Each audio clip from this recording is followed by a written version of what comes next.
নমস্কাৰ ইনফৰ্ম হাবৰ আন এটি গুৰুত্বপূৰ্ণ ভিডিঅ'লৈ আপোনালোকক স্বাগতম জনাইছোঁ আশা কৰিছোঁ আপোনালোক ভালে আছে ছাৰ বাইদেউসকল খেল মহাৰণ আৰু ইয়াৰ ৰেজিষ্ট্ৰেশ্যন কৰাৰ কাৰণে ইতিমধ্যে এক নিৰ্দেশনা আহিছে আৰু আজিৰ এই আলোচ্য শিতানৰ জৰিয়তে কেনেধৰণেৰে ৰেজিষ্ট্ৰেশ্যন কৰিব বা খেল মহাৰণত কি ক্ৰাইটেৰিয়া থাকে বা কি নিয়মৰ মাজেৰে সেই ৰেজিষ্ট্ৰেশ্যন কাৰ্য সম্পাদন কৰিব পাৰিব সেই সম্পৰ্কে অকণমান ক'বলৈ চেষ্টা কৰিম আৰু উল্লেখ কৰিব বিচাৰিম যে যিসকল ছাত্ৰ ছাত্ৰীয়ে খেলি ভাল পায় আচলতে সেই ছাত্ৰ ছাত্ৰীসকলক এই ভিডিঅ'টি উপকৃত কৰিব আৰু যিহেতু নিৰ্দেশনাও প্ৰদান কৰা হৈছে যে বিদ্যালয় পৰ্যায়ত এই খেল মহাৰণৰ ৰেজিষ্ট্ৰেশ্যন সম্পূৰ্ণ কৰিব লাগে গতিকে বিষয়টোৰ গুৰুত্ব বুজি আচলতে উপস্থাপন কৰিবলৈ চেষ্টা কৰিছোঁ এতিয়া এই খেল মহাৰণত কি খেল খেলোৱা হয় যদি ক'বলৈ যোৱা যাব এথলেটিক্স 100 মিটাৰ 200 মিটাৰ 400 মিটাৰৰ এথলেটিক্স হয় ফুটবল তাৰ পাছতে কাবাডী হয় ভলীবল তাৰ পৰৱৰ্তী অংশখিনিত সুইমিং এটা সাইক্লিং আৰু সাইক্লিঙৰ কথাটো যদি ক'বলৈ যোৱা যাব race cycling with traditional cycle তেনেধৰণেৰে মানে পৰম্পৰাগত সাইক্লিঙৰ প্ৰক্ৰিয়াটোৰ কথাটো কোৱা হয় আৰু লগতে চেছ খেল অনুষ্ঠিত কৰা হয় এই খেল মহাৰণৰ যি ৰেজিষ্ট্ৰেশ্যন সেই ৰেজিষ্ট্ৰেশ্যনৰ প্ৰক্ৰিয়া আৰম্ভ হৈছে 30/9/2024 আৰু লাষ্ট ডেট থাকিব 13 নৱেম্বৰ 2024 আৰু 13 নৱেম্বৰ পৰাই খেল মহাৰণৰ যিবিলাক খেল সেই খেলসমূহ অনুষ্ঠিত হ'ব এতিয়া বিদ্যালয়বিলাকক কোৱা হৈছে যে কি এই খেল মহাৰণৰ কাৰণে বিদ্যালয় পৰ্যায়ত ছাত্ৰ ছাত্ৰীসকলৰ কাৰণে ৰেজিষ্ট্ৰেশ্যন কৰিব লাগে আহকচোন এতিয়া ৰেজিষ্ট্ৰেশ্যন কেনেকৈ কৰিব বা কি ক্ৰাইটেৰিয়া আপুনি ফুলফিল কৰিব লাগিব প্ৰচিডিউৰ কি থাকিব সেই সম্পৰ্কে অকণমান চাবলৈ চেষ্টা কৰোঁ প্ৰথমেই আপুনি গুগলত খেল মহাৰণ 2.0 বুলি টাইপ কৰিব আৰু সাৰ্চ কৰিব সাৰ্চ কৰাৰ লগে লগে আপোনাক এনেকুৱা এটা পেজ ৰিডাইৰেক্ট কৰিব আপুনি প্ৰথম যিটো অপশ্যন খেল মহাৰণ 2.0 DSYW আসাম এই অংশখিনিত আপুনি ক্লিক কৰিব ক্লিক কৰাৰ লগে লগে খেল মহাৰণৰ প্ৰথম পেজটো এনেধৰণেৰে ওলাব আৰু আপুনি যে এতিয়া ছাত্ৰ ছাত্ৰী ৰেজিষ্টাৰ কৰিব লাগিব ৰেজিষ্ট্ৰেশ্যন কৰিবলৈ হ'লে ইয়াতে তিনিটা অপশ্যন আছে ৰেজিষ্টাৰ সাৰ্চ লগইন আপুনি ৰেজিষ্টাৰ অপশ্যনত যাব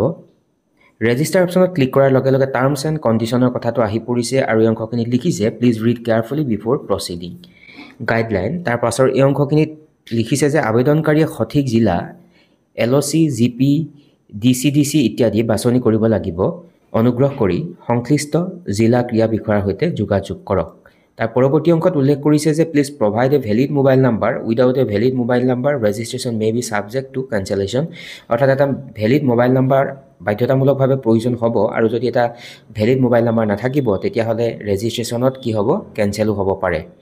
তাৰপিছত উল্লেখ কৰিছে যে আবেদনকাৰীয়ে পত্ৰখন পূৰণ কৰিব লাগিব আৰু প্ৰয়োজনীয় সমৰ্থনকাৰী নথিপত্ৰ আপলোড কৰিব লাগিব এই অংশখিনিত উল্লেখ কৰিছে পত্ৰখন সফলতাৰে দাখিল কৰাৰ পিছত আবেদন প্ৰসংগ থকা এটা বিশেষ স্বীকৃতি প্ৰস্তুত কৰা হ'ব যিটো ইউনিক আইডি বুলি কোৱা হ'ব আৰু পৰৱৰ্তী যি যোগাযোগৰ বাবে এই ইউনিক আইডি আৰু ফোন নম্বৰ ব্যৱহাৰ কৰিব লাগিব তাৰ পৰৱৰ্তী অংশখিনিত ছাপৰ্টিং ডকুমেণ্টৰ কথা উল্লেখ কৰি লিখিছে এই অংশখিনি যে এপ্লিকেণ্টছ ফটো মাণ্ডেটৰী হ'ব লাগিব বাধ্যতামূলকভাৱে ফটো দিব লাগিব আৰু সাইজৰ কথা উল্লেখ কৰিছে 100 KB আৰু তাৰ পাছত সেই ছাত্ৰ বা ছাত্ৰীগৰাকীৰ বাৰ্থ চাৰ্টিফিকেট লাগিব আধাৰ কাৰ্ড লাগিব পেন নাম্বাৰ লাগিব আৰু এই সকলোখিনি আপলোড কৰিব লাগিব আচলতে আৰু সাইজৰ কথা উল্লেখ কৰিছে মেক্সিমাম 150 KB আৰু বয়স অনুযায়ী কি খেল অনুষ্ঠিত হ'ব সেই কথাখিনি ইয়াত উল্লেখ কৰিছে তাৰ পৰৱৰ্তী অংশত এনেধৰণে উল্লেখ কৰি লিখিছে আৰু যেতিয়া আপুনি ধৰক ছাত্ৰ ছাত্ৰী ৰেজিষ্ট্ৰেশ্যন কৰিবলৈ যাব তেতিয়া এই অংশখিনিত দেখিছে একচেপ্টেড এণ্ড প্ৰচিড এই অংশখিনি ক্লিক কৰিব ক্লিক কৰাৰ লগে লগে আপোনাক এনেকুৱা এটা পেজ আপোনাক পপ আপ দেখা পাব বা এনেকুৱা এটা পেজ দেখাব এতিয়া ইয়াত দেখিছে district/LAC/GPVCDC ৱাৰ্ড এক্সেট্ৰা চিলেকশ্যন